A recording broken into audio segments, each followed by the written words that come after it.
Honey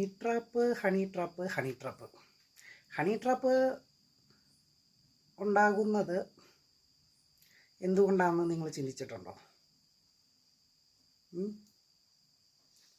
ഇതിൻ്റെയൊക്കെ correct അവസ്ഥ നമ്മൾ ആലോചിച്ച് നോക്കിക്കഴിഞ്ഞാൽ ഒന്നുകിൽ കേരളത്തിൽ വേശ്യാലയങ്ങളില്ലാത്തത് കൊണ്ട്, ഇന്ത്യയിലും കുറവാണ്. പക്ഷേ അതുകൊണ്ടല്ലേ ഇത്ര പ്രശ്നങ്ങളും ഹണി ട്രാപ്പും പീഡനവും ഒക്കെ ഉണ്ടാകുന്നത്? നിങ്ങൾ ചിന്തിച്ചു നോക്ക്. അതുകൊണ്ട് മാത്രമാണ്.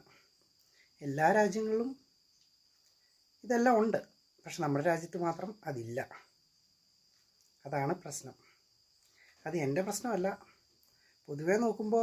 പൊതുവേ മറ്റുള്ളവർ ഈ വീഡിയോ കാണുമ്പോൾ പറയും, അവനെന്തോ സൂക്കേടായിട്ട് പറയണേ.